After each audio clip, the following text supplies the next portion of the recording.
You know, it's really interesting. Inspiration is never coming from one particular moment, but it's really coming from a succession of moments over time and over, I would say, a lifetime.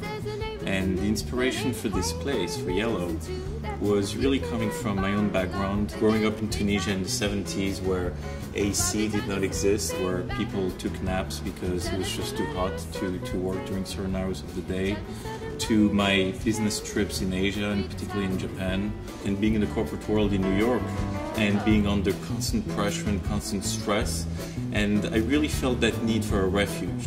My name is Nicolas Ronco. I'm the founder of Yelo, and we opened in March of 2007. An amazing opportunity we had here at Yelo is for my company to very much look at this project as 360-degree design. To look at every single experience from branding, marketing, strategy, as well as physical space. So all the decisions that we made were made across all of these disciplines. When people hear about the brand, it all comes from one point of view and is consistent from experience to experience. My name is Stefan Bublil and I'm the creative director of the Apartment Creative Agency here in New York City. So the way I came up with the color for Yelo was actually walking through the RMA Museum in New York, which is a Tibetan Buddhist museum. And I saw this book about Tibetan monks. And they were wearing these robes. There is the overcoat that's maroon and the scarf inside that is in orangey yellow. As soon as I saw the colors, I knew I wanted them for the spot. Those are colors that are universally and culturally known as meaning peace and centeredness, and that's something we wanted to affect. So as you notice, we're on 57th Street in New York City, in the heart of Midtown, and people feel bombarded by the level of noise that they see outside. As soon as they come through the door, it's a completely different story. When people come in the space, they feel this sense of peace and healing without really knowing where it came from. The second part of the story is actually quite a narrow space that we wanted to brighten up. And of course there, the yellow, per the brand, was very much needed. Not simply to brighten it up, but also to give meaning to why we're here in the first place, which is to energize and to find a place of constant peace. And that's why we came up with this idea of the yellow cabin, which got shortened in the quite nice yellow cab.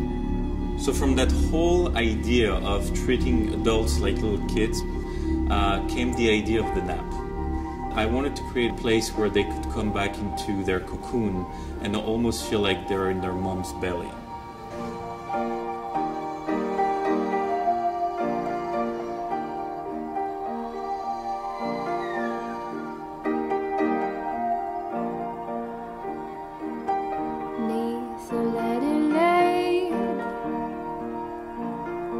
Saw your face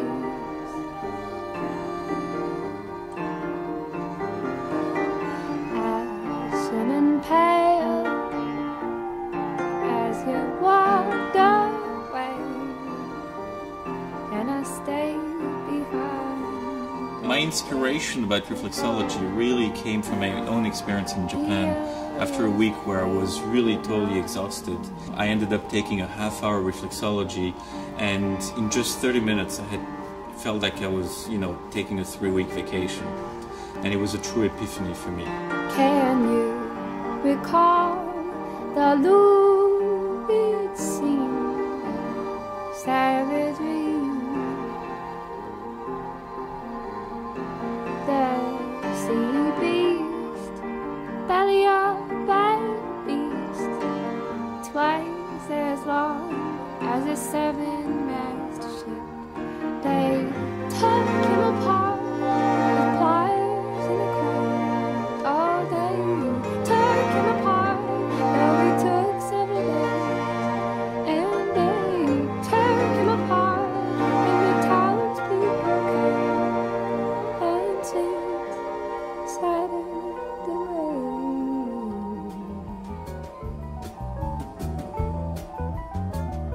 So Yelo was really born out of a dream and a need, and we feel that need in New York City. And I don't think that it's a space for everyone, but the people that we have here are thrilled that we exist, and they thank us every day.